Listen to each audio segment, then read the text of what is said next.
yet this face-to-face classes, right? We are already practicing this education 4.0 for our tertiary education. We're in, di ba? Nandito na yung may mga online courses na tayo, di ba? We have these remote classes, mga video classes, or mga video chats, or mga Google Meet, Zoom meetings, and all. So, Education 4.0 is developed as response to Industry 4.0 in order to create trained, qualified professionals who are ready for a highly globalized and digital-driven world of work. So, a good thing about our Education 4.0, so kung kayo ay merong mga online classes, so this is a way preparing you for this digital world, or for this Industry 4.0. So, you will be trained, di ba, how to be qualified professionals during this era of computers. Now, hand in hand with Education 4.0, the concept of digital literacy. So, when we say digital literacy, is a person's knowledge and competence about ways to express, to learn, influence, and advocate using the different available digital platforms. So, diba? This is a form of training you to become digitally literate. Okay, so it means to say that you know how to operate computers, you know how to conduct online transactions, you know how to manipulate the world of work using these online platforms, right? So those are the things that we have to keep in mind, so that this is a very lengthy discussion under this part, but as you notice, these are very important. These are things that we have to remember as a grade 9 student who is already planning for their future career. Okay, now let's proceed under You Can Do It. Okay, the suggested allotment is 30 minutes and the title is Career Alphabet. Now, what are you going to do? So you're going, of course, to get a bond paper, a sheet of paper, because on a sheet of paper, you are going to write at least one career that starts with each of the letters in the alphabet. Now, if you get stuck for answers, number 2, ask your family members, guardians, or friends to help you out. Now, sige, ano ba yung A? A for astronaut. Okay, so probably, ang ilalagay mo dyan is siguro yung mas malapit na sa puso mo. Yung so may inclination ka, because there might be a lot of careers starting from that particular letter, but try to put there something that is that might interest you, or you might probably dream something that you dream of, okay? Something that you would like to be in the near future. Now, sabi dyan, circle, after listing all the careers from A to Z, you're going to circle 3 careers that respond to the current COVID-19 pandemic. So, sa mga nailista mo from A to Z, alin kaya dito sa tingin mo yung pinaka mag-respond para sa pangangailangan natin ngayong may COVID-19 pandemic, o ngayong may pandemya? Ano kaya yung 3 jobs that will respond or makakatulong or maaaring kakailanganin para sa panahong ito na merong pandemya? And then, number 4, you're going to square 3 careers that reflect your interest and that you would like to learn more about. So, bukod dun sa binilugan mo, pipili ka pa ng another 3 careers na sa tingin mo naman ay pinaka-interesado ka at mas gusto mong mas matutunan pa, or mas gusto mong mas i-explore pa. Okay? So, marami-rami ito.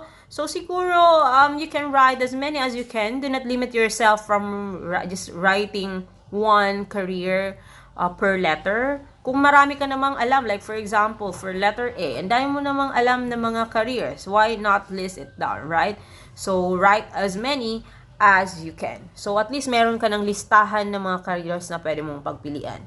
And after which, you're going to answer the prosing question. Number 1, What did you feel while completing the task? Ano ba yung naramdaman mo habang kinukomplete mo yung task? Number 2, did you or did you not encounter difficulties coming up with words from the letters of the alphabet that are related to the specific topic given? Why is that so? So, ayan, nagkaroon ka ba ng difficulties? Did you encounter any difficulties? Nahirapan ka ba habang ikaw ay nagka-come up ng mga words? Nagka-come up ng mga careers starting from a particular letter? Okay? Bakit? Okay, bakit kaya sa tingin mo? Siguro dahil limited lang din ang alam mo, right? Kaya ka nagkaroon ng difficulty. Maaring even your relatives, even your parents has this limited knowledge about careers, so kaya nagkaroon ng difficulty. Now, number 3, have you at the same time circled and squared career in your career alphabet list? So sana naman nagawa niyo pong bilugan at i-square ang mga careers na kakailanganin ngayong pandemya at sa tingin mo ang mga careers na interesado ka. Ano sa tingin mo ang implication nito? Ano kasi tingin mo yung kung sakaling ito yung mga sinircle mo, ano yung magiging implication nito? What do you think this implies? Okay? Now, under what I have learned, okay, suggested time allotment is 40 minutes. Now, the title is My Chosen Careers Work Standards. So, as you can see, we have there 2 tables, okay? One for the actual table na kailangan nating i-fill up at yung isa ay isang sample table. Now, on a blank sheet of paper, you're just going to copy the worksheet below and write My Chosen Careers Work Standards. So, yun ang title ng ating worksheet. Nagkukopyahan lamang po natin ito, exactly ganyan po. And you're going to supply the needed details to complete the chart by writing your answers in a blank boxes. So, mapapansin niyo may mga kailangan tayong i-fill up dyan. Okay, so let's have this. As you can see, we have here career choices. We have option 1, 2, and 3. And under work standards, we have actually 3. We have career requirements, knowledge and skills needed, and the key duties and responsibilities. And we have the last question. Does it match your present knowledge, ability, skills, and value? So, ito ang para mas maintindihan natin, tingnan natin itong sample natin dito. So, para sa ating sample, ano ba yung mga option career choices niya? Maaring ang career choices mo, for example lang is maging guidance counselor katulad ko. Okay. So, you want to become a guidance counselor? Ano ba yung mga career requirements? So, definitely, kailangan mong mag-research dito kasi kung hindi mo naman talaga alam kung ano yung mga career requirements para sa isang trabaho. So, career requirements means ano ba yung mga kailangan mong kursong kunin, ano ba yung mga kailangan mong eligibility. Okay, so those are the things that you have to put there. So, career requirement for a guidance counselor is a master's degree in guidance and counseling. So, definitely kung hindi mo alam, kailangan tapos ka ng MA bago ka makapag-take ng licensure examination for guidance counselors, which is, of course, clearly written in the RA 9258 of the Guidance Counseling Act of 2004. So, baka akalain ninyo, katulad kami ng mga teachers na after ng college course, magti-take na ng licensure at pag nakapasa ka sa licensure, bravo, you're already a teacher, right? So, kami mga guidance counselor, hindi, you have to take after your college degree, we have, or a guidance counselor, if you want to become a guidance counselor, you have to take a master's degree in guidance and counseling, and after lang ng masteral mo, saka ka pwedeng mag-take ng board examination. So, medyo mataas ang qualification for a guidance counselor. So, it means to say that you have to study approximately mga 6 to 7 years before you become a full-fledged guidance counselor. Definitely have to pass first the board examination. And ano ba yung mga knowledge and skills needed? So, definitely dapat ikaw ay non-judgmental. You have this active listening skills. You have this you are a critical thinker. You are good in judgment and decision making. You know how to monitor, assess, know how to manage your time. You know how to, strategize, learning. And you must have this knowledge and technology. And ano mga key duties and responsibilities? So, ito, nandyan lahat. Ang example, duties and responsibilities of a guidance counselor. So, does it match your present knowledge, abilities, and skills? You might put there yes, or probably, pwede din na no. Dahil sa na-discover mo na, ay, hindi pala, ayoko pala ng ganun, ang haba, ang tagal pala. Okay, so maaaring ilagay mo dyan, no or yes. But this is just an example. So, you can put there a different career. And for option number 2, online service provider. So, ano ba itong online service provider? So, just an example, ano yung mga qualification niya, career qualification or requirements. So, a high school or college diploma or any equivalent criterion. Okay, so ito yung mga example din, and so on and so forth. And for a welder naman, ayan, so kailangan mo ng national certificate from TESDA and adequate training. So, ito yung mga ginagawa niya, and ito yung mga maaaring mga duties and responsibilities niya as a welder. So, this is just an example. You can put there, of course, your own option, and medyo tricky lang sa part ng knowledge and skills because you might probably don't have any knowledge about your option. So, you can research about it. You can search the net and even ask for a professional. Okay? And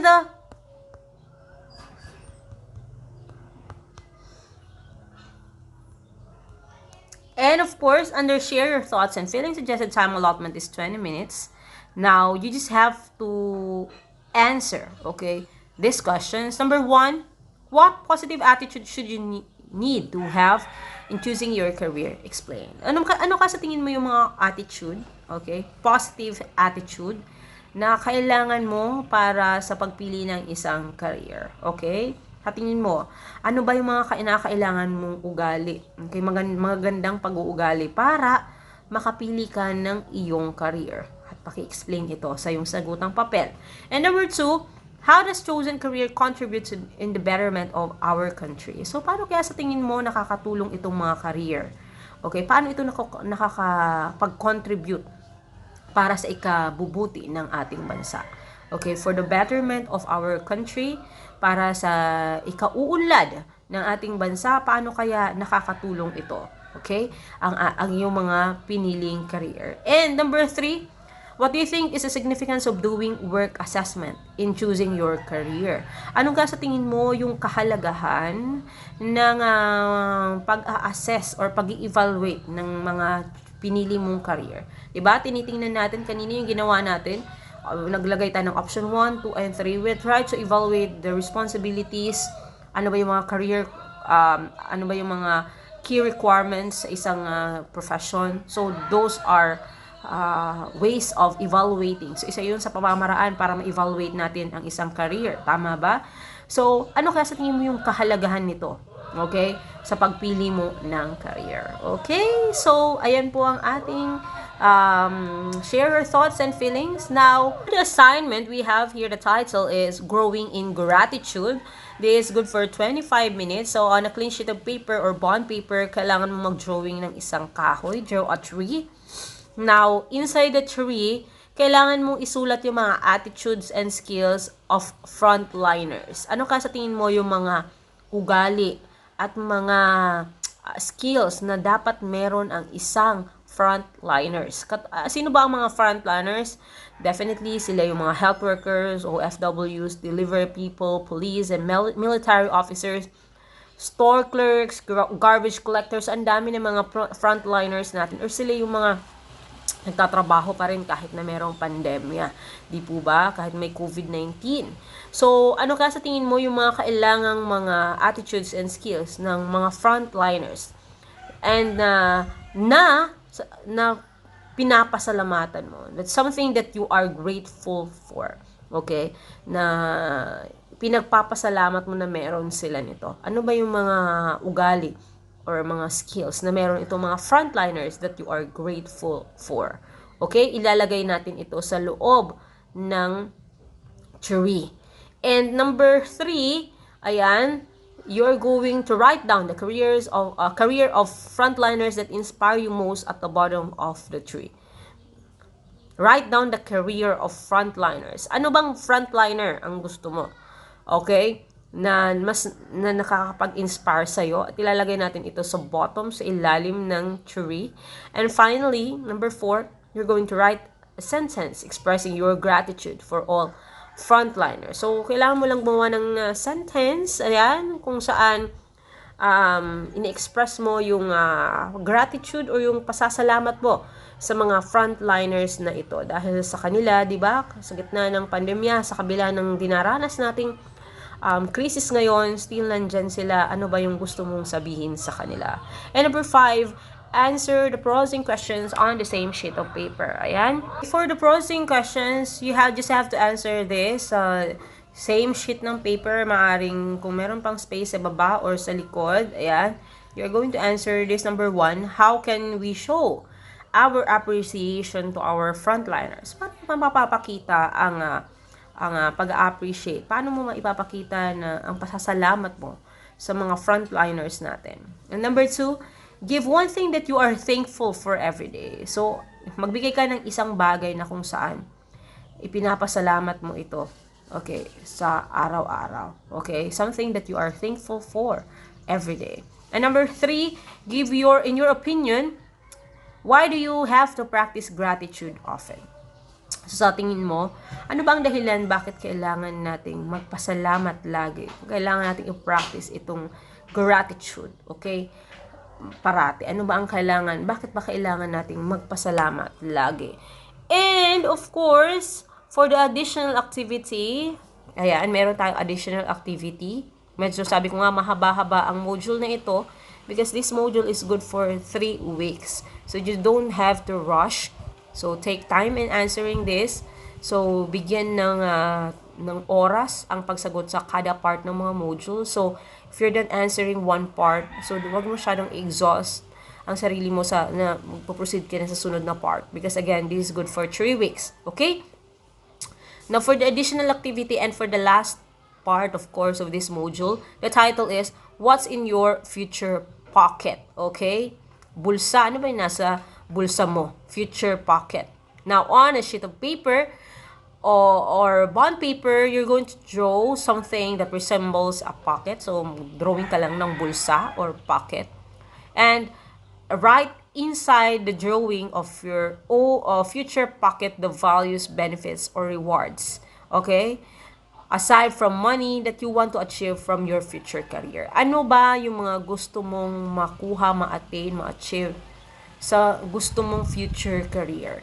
So, it can be values. Ano ba yung gusto mong values sa future mong career? Ano ba yung mga benefits na sa tingin mo makukuha mo sa future career mo, and even rewards from getting this career.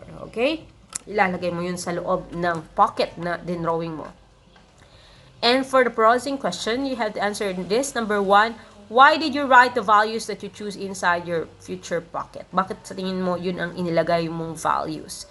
And number 2, what did you realize from the activity? Ano ba yung na-realize mo sa activity na ito? Well, actually, ang dami ng mga pwede nating maging realizations sa activity na ito. Dahil dito, diba, makikita mo na, ito pala yung mga values na gusto ko. Ito pala yung mga benefit na gusto kong makuha. Ito pala yung reward na gusto ko, kaya ito ang pinili kong career. Or maaaring ma-realize mo na this is not something that I would really want to pala because this is not within my values.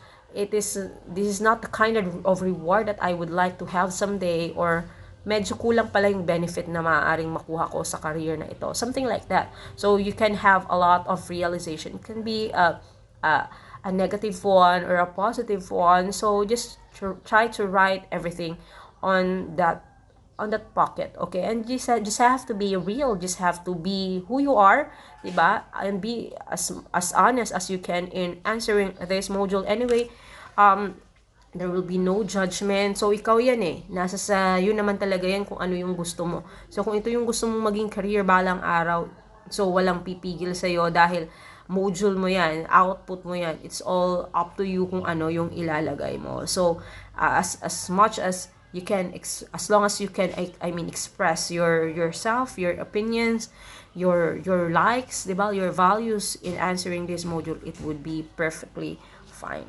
Now, ayan, so we are done. So try to imagine, medyo mahaba-haba ang module na to hanggang page, ano siya, 16. So, thank you so much sa writer ng module na ito. Medyo lengthy. So, let's acknowledge, of course, Ma'am Criza Moranos and Ma'am Rowena Navarro na talaga namang very detailed ang naging explanation nila sa ating module 15 na although lengthy, detailed naman siya, and at the same time talagang marami tayong mga naging realization at marami tayong mga napulot na aral about the world of work.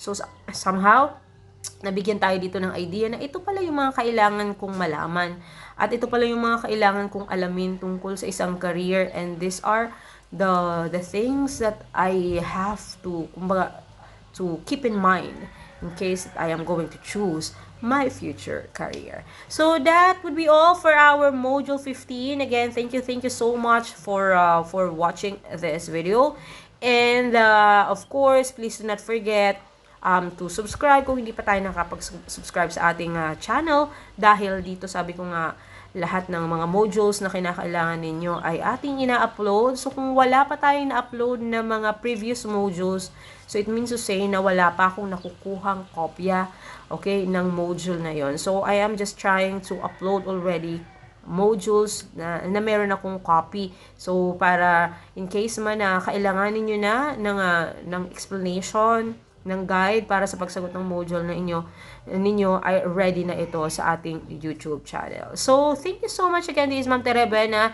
saying bye for now and see you in our next video discussion.